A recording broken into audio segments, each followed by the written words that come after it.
This media is brought to you by Polyscope.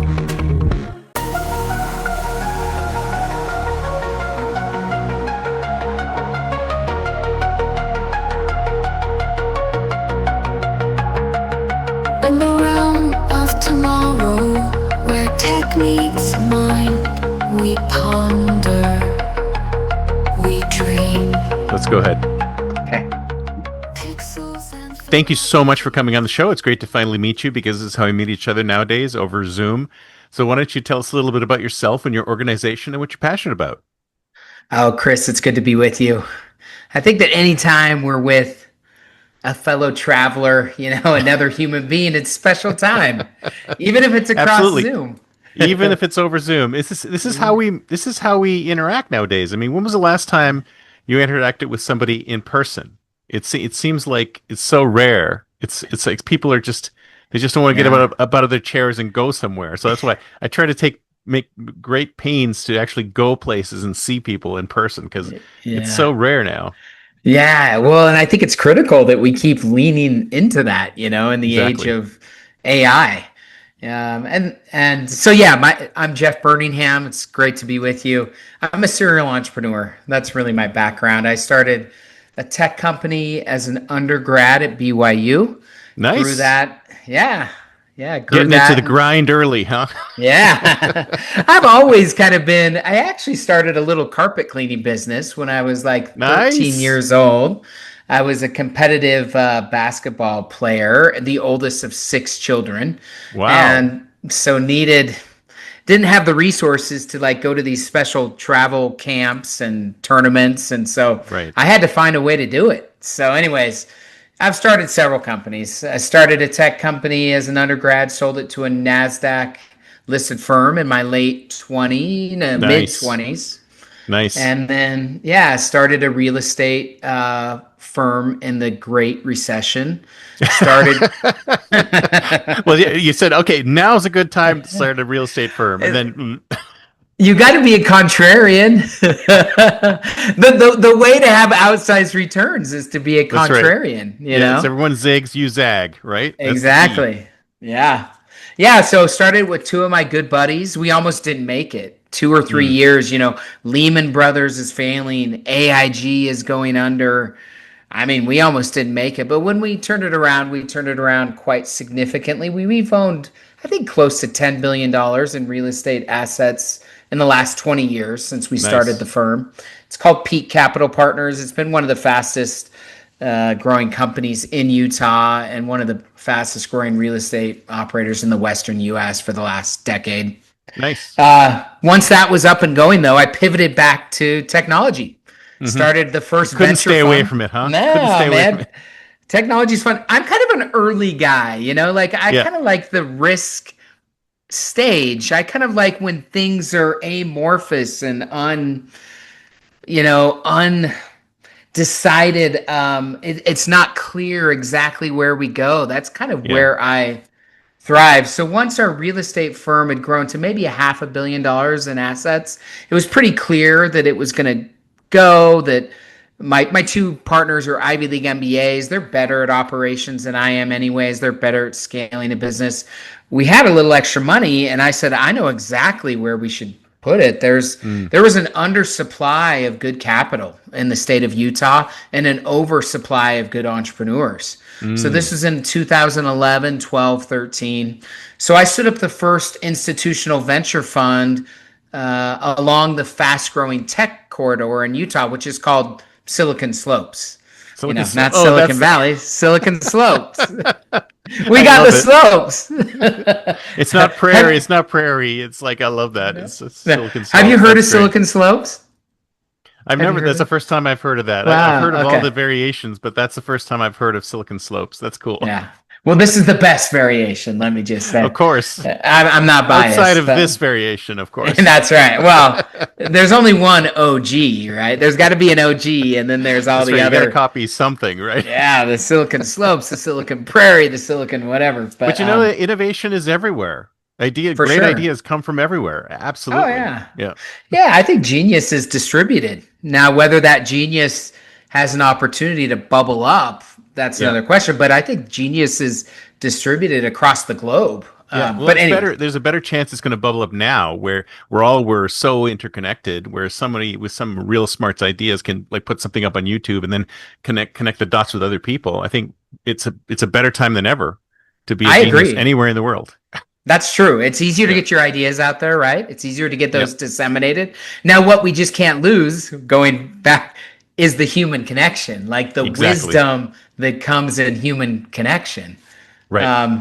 So, anyways, I'll try to. Is this? I don't know if this is too long, but I'll keep going with. No, keep Started going. a venture fund. The first institutional venture fund along the Silicon Slopes was the first investor in over 10 what are now billion-dollar tech companies along here. And then in 2017, 18, 19, I felt myself being pulled into what I would say now were kind of deeper waters, maybe of impact and service. Maybe it's just kind of a soul's calling or my feeling. But anyways, I lost my mind, ran for governor in the state of Utah. Or you could just say that. I lost my mind. What? You know, like, I don't know. It's You like- could just, that's Talk just about, like, as it's like, likely. there's a pivot and there's a pivot, and that was a hell of a pivot. It was, yeah. Yeah, into politics. I just felt so called. Yeah. I kind of fought it for 6 to 12 months. And then after a year or so, I just said, okay, I've got to do this. So dove into that race, ran hard in 2019 into 2020, a crowded field, really good candidates, two very well-known politicians, including one that had run for president of the United States before and been Wow. a governor in Utah. Yeah, John Huntsman Jr. But anyways, ran well there until March of 2020 when Of course, the I pandemic. remember the day yeah, very well. yeah, Unfortunately, yeah. Rudy Gobert in Utah, at least, he played for the Utah Jazz, kind of shut down the NBA, and the rest of the United States kind of started scaffolding down, and that made it, as an outsider, as a non-politician, which I'm not a politician, I'm an entrepreneur, and yeah, which is exactly the kind of people we should be electing, if you ask me. I mean, oh, I'd have well, voted thank for you. you. And amen. Yes, amen. I agree with that. That's why I was in the race. That's why I ran. But I'll tell you this, as you know, and I know too, any disruption in markets causes a flight to safety. I get it. Oh, yeah, You see it in absolutely. financial markets. Obviously, the pandemic was massively disruptive. People were scared, rightly so, and maybe overly cautious in some regards. We don't need to go there. But regardless, I sat here in my home office looking into the back of my iPhone for the first month or two because we hadn't even figured out Zoom. It's hard to remember, but we didn't know No, Zoom I was such remember a it. thing. It was just like, and Zoom kind of exploded. It was like Yes. all of a sudden everyone's like, "Oh, this is the alternative," and there were already lots of other teleconference vendors out there, but for some reason, Zoom was like the one that caught the wave and really started flying. It was nuts. Yeah, it's really interesting. Yeah. Talking to the back of my iPhone to 500 people. I didn't know. In a person campaigning was over. And I realized within a week or two, I can't win. In fact, I laid on this couch over here and just wept late one night because all the efforts, all the money. I raised several $1 million from family and friends. I matched every dollar that came into my campaign. All that money was kind of gone. Like I couldn't win during the pandemic. Anyways, so I lost that race and then went into Well, the it wasn't summer your of- fault. It Yeah. was not your fault. Well, I don't know. What's interesting now as I look back, my subconscious was taking me off the stage for what I'm working on now, and I'd love to talk to you a little bit about today. Summer 2020, pandemic, I dived back into the venture work that I was doing so much of. I'd missed about 18 months of that. I was running a statewide campaign with 100 staff and volunteers, and I dove back in, and obviously what stuck out more than, even though, DeFi and crypto and the metaverse, whatever. Oh, everything that was Web3, hot at that point. Everything that was I hot remember in that. 2020. You remember those days. AI is what stuck out to me. And not But only it was for its barely a whisper then. It's like hardly was. anybody was talking about it, which is funny because AI's been around for a long like time. 16, 20 years Yeah. longer, 40 Yeah. years. It is interesting, but it was becoming commercially viable, and it was Yep. coming more, I'd say, into human awareness or Hmm. consciousness. Like we were starting to get a feel for it. Yep. And so I was very focused on AI, not only for investment purposes, which I've invested in probably a dozen AI companies now, but uh, more so, Chris, for its like implications Mm, on human consciousness, on absolutely. like awareness, on humanity. And Mm, so I could tell you how and why, but I'll end this here to just say, so for the last 5 years, I've been writing this cosmic book, the mm. last book written by a human, I love it. Becoming This is the Wise in the best Age of title AI. I've heard in a long time. This is great. Oh, thank you. Yeah, the last book written by a human, being distributed by Simon and Schuster later this summer, August 19th. And really, it's a call. Its thesis in one sentence, Chris, and then we can go from here. Is as our machines become more intelligent, we must become more wise. Mm, So that's the crux of the book. I believe that AI is a cosmic, I call it a cosmic mirror to hmm. humanity. It's like a reflection of who Absolutely. we are. 100%. And yeah, and so then the question is, as you know, you and I, we're kind of middle-aged, I'll say. I'm 48 years old, getting a little bit old. Sometimes I look in the mirror and I'm like, wow, who is this guy? Like I'm looking older. I've just thought that in the last Unfortunately, it year or happens two. gradually, so you don't get that huge Ah, surprise all of a sudden, right? yeah. So a mirror holds no malice. It just reflects what Hmm. is. Hmm. And I don't think is good or bad per se. I believe that the AI isn't even so much a technological challenge actually as it is a human challenge Yeah, because as it absolutely. reflects back to us, we get to see our reflection in the cosmic mirror and then decide, what do I do with this? Oh, Exactly. what do I do with this? So anyways, No, there's I find it amazing that people still think of it as technology when it really isn't, right? It's yeah. really us. It's basically taken ourselves and kind of remixed us ourselves and sending it back towards us.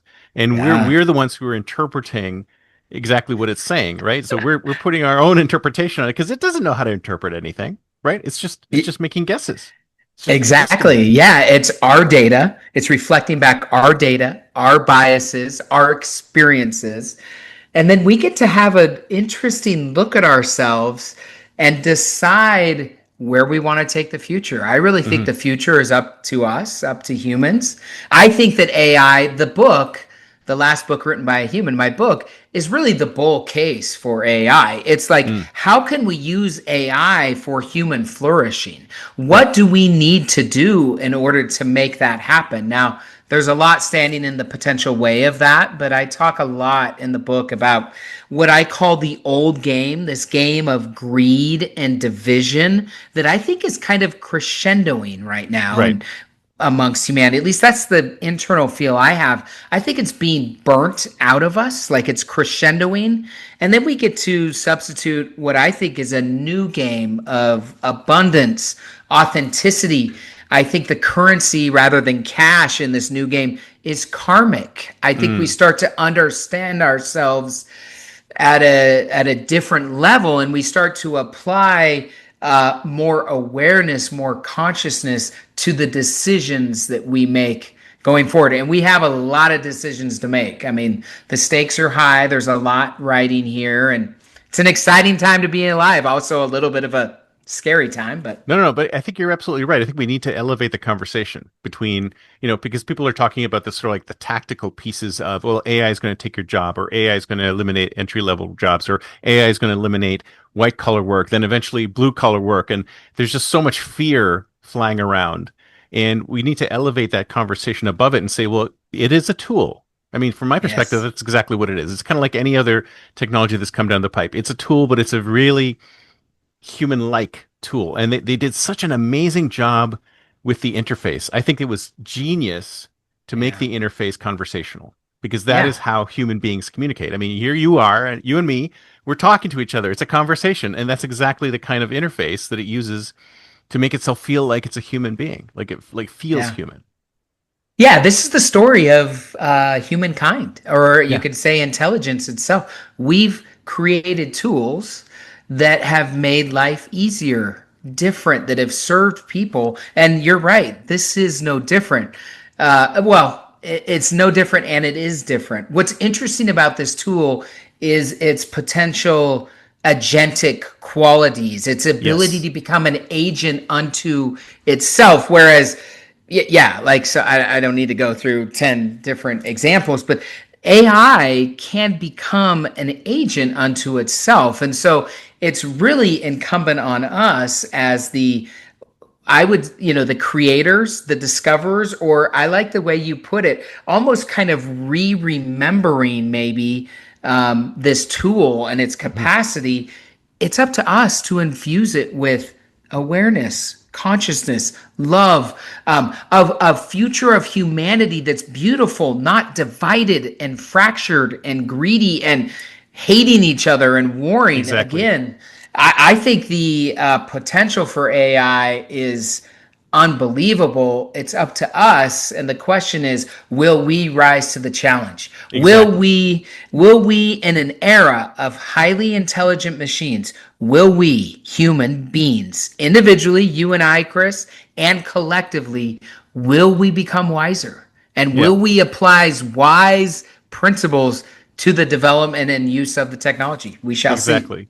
So it kind of reminds me of the early days of these chatbots, like the ones that were on Twitter, like Microsoft's Tay.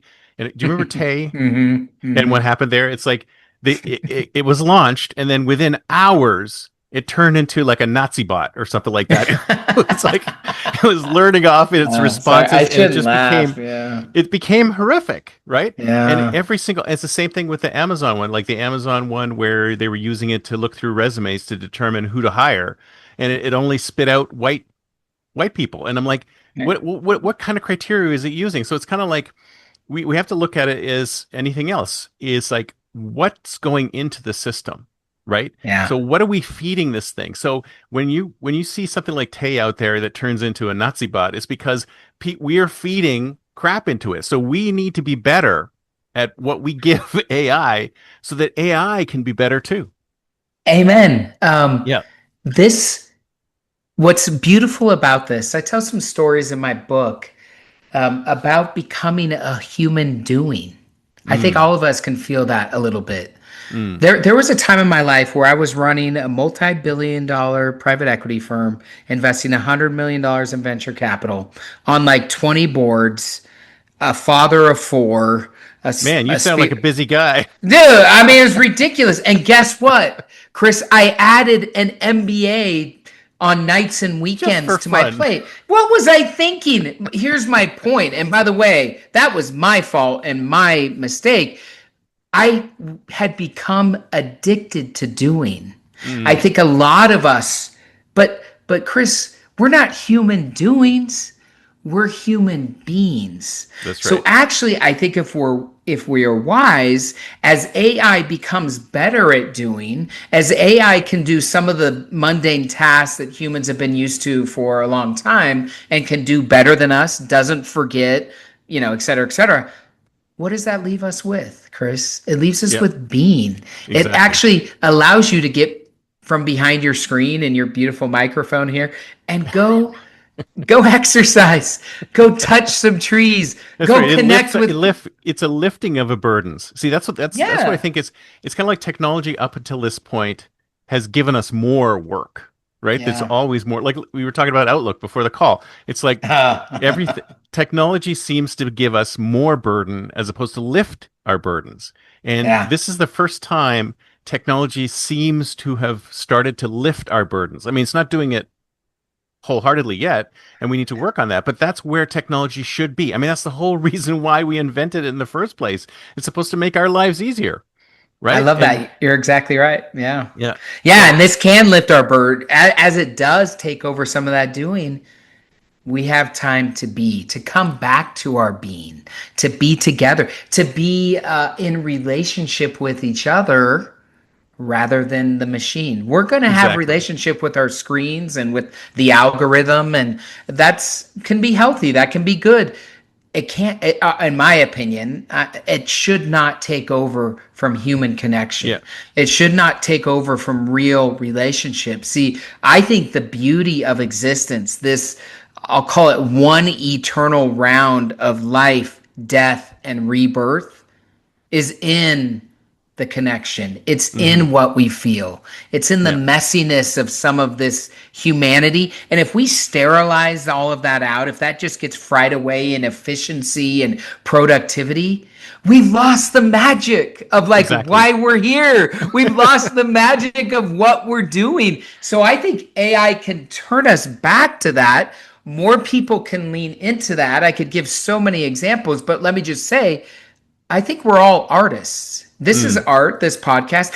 Let me just say, I viewed the book, the last book written by a human, I view that as a piece of art. It is for me. It's my like simple offering to the divine. Like it's the best that I could give that resonates deeply with me. More of us will be freed up to lean into art. That we will unlock the artists that we are, whether that's in music or writing, song, dance, whatever it is. We'll have more time, I hope, to create more beautiful art, which ultimately the best art reminds us of a deeper story that's going on here, a deeper story that's going on here. And I think that's powerful. So Yeah, and I think what's happening now is that we're in the middle of a lot of disruption. And I think the reason why a lot of this disruption is really tearing us apart is that we're applying AI to human work instead of what it's better for AI to do. So right now, there's people who are doing jobs that AI should do, and AI doing jobs that people should do. And there needs to be a great reconfiguration where the people do the people work and the AI does the AI work.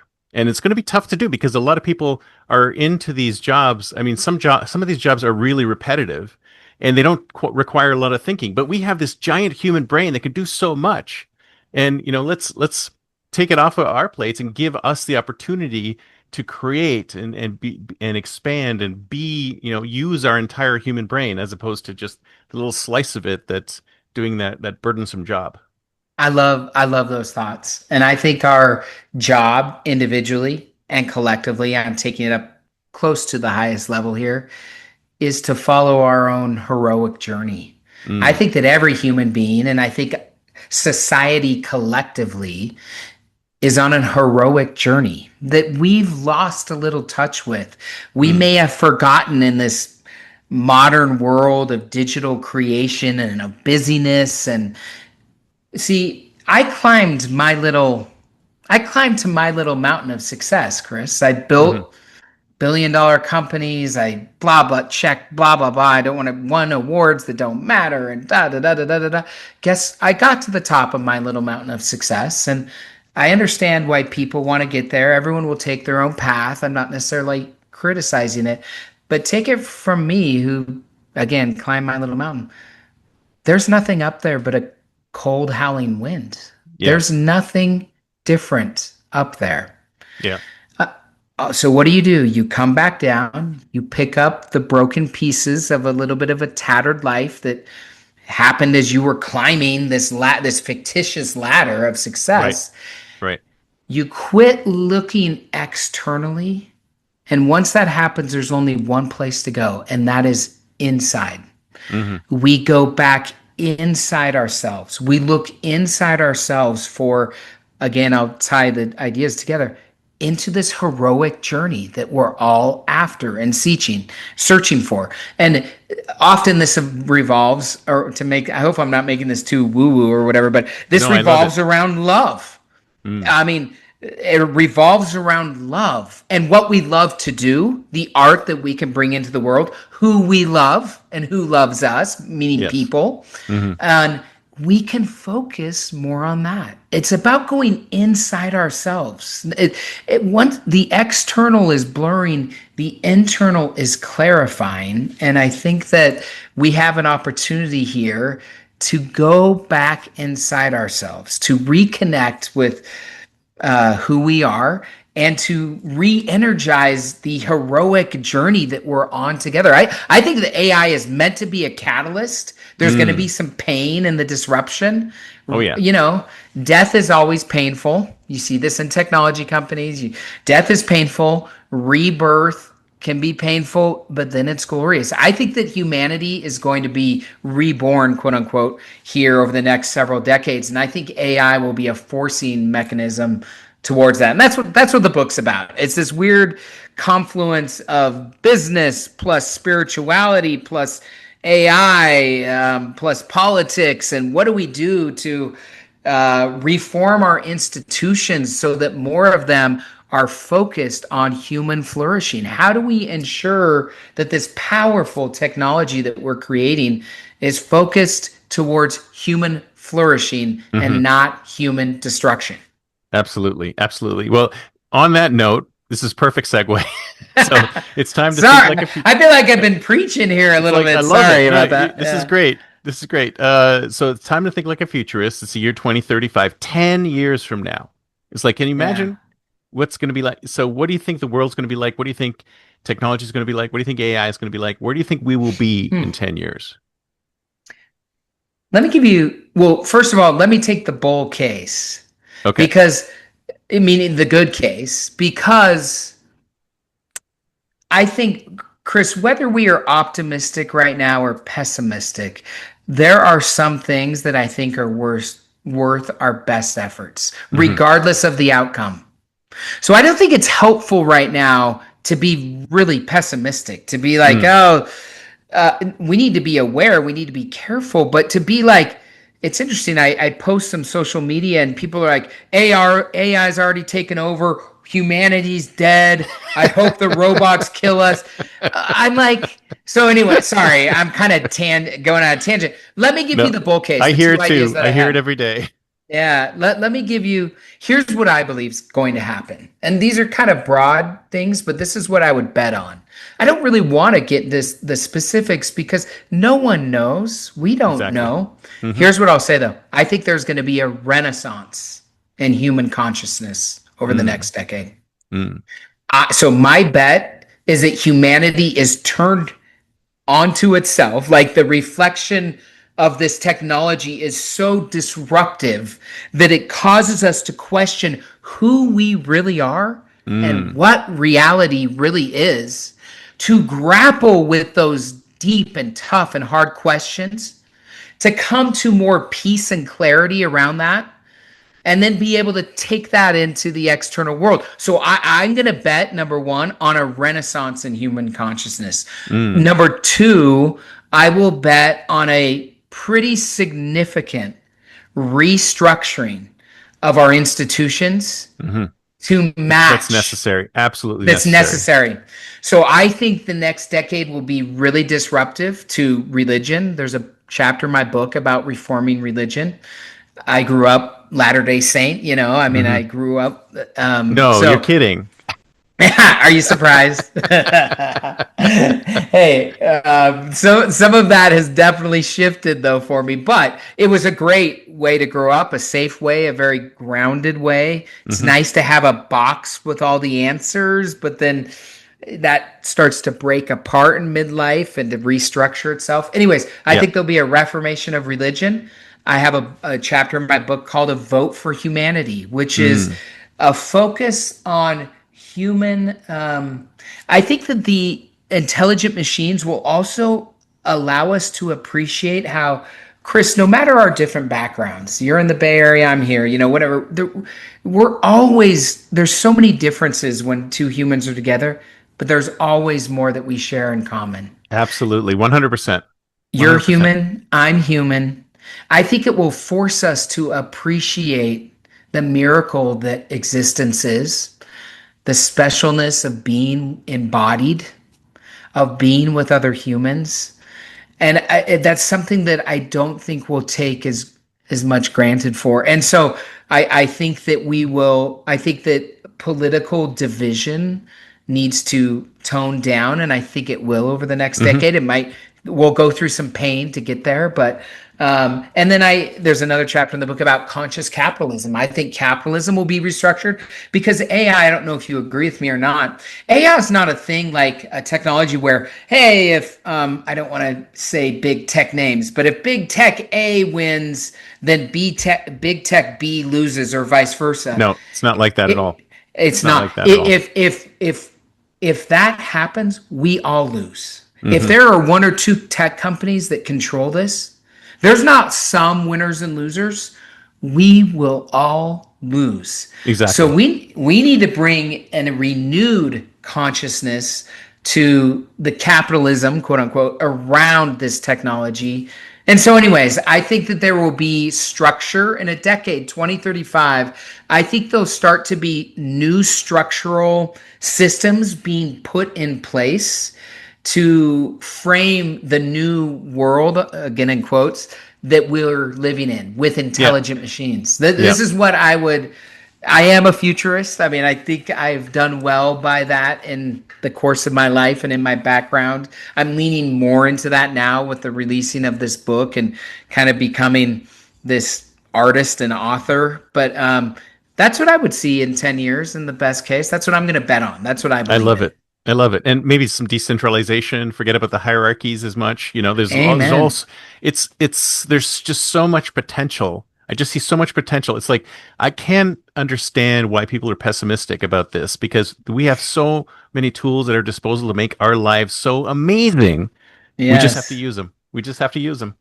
Well, I think we're pessimistic because of pain within ourselves. Right. This is going to force us, and I'm speaking generally and collectively, this will force us to do some of that real personal work to release some of that pain, some of that trauma, so that we can lean into, I love your optimistic attitude and the way that you're approaching this. Let's please stay in touch and stay in contact, because I need to be surrounded by more optimists when everyone's doom and gloom, I think it can be beautiful. And again, I want to just restate this. I don't know if you caught it, but I just think it's an interesting thought. No matter the outcome, some things are worth our best efforts. This is one of those things. Like getting AI right is worth. I don't care if you believe the robots are going to take over and destroy us all. Let's say that happens and they're coming to destroy you. I'm making this up. You're going to wish that you did your damnedest to make sure that wasn't the case. Exactly. You're going to wish that we did all that we could to infuse AI with love and consciousness, I believe. And so that's what I'm banking on. That's what I'm encouraging people in my book to lean into.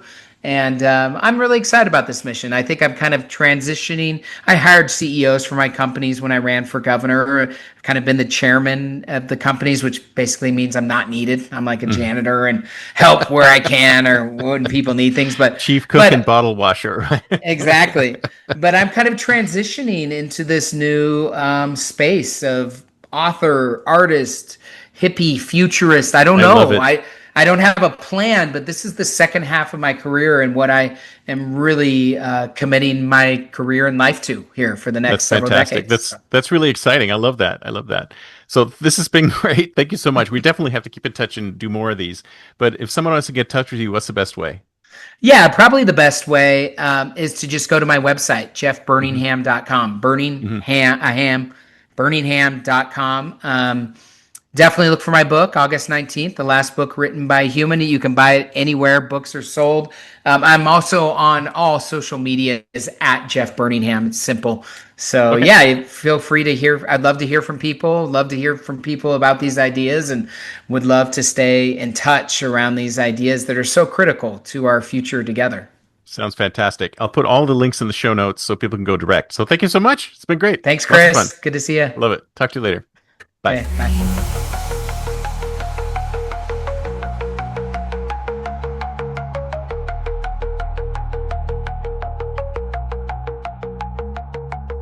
Pixels and philosophies merge and mold, a future untold, unseen.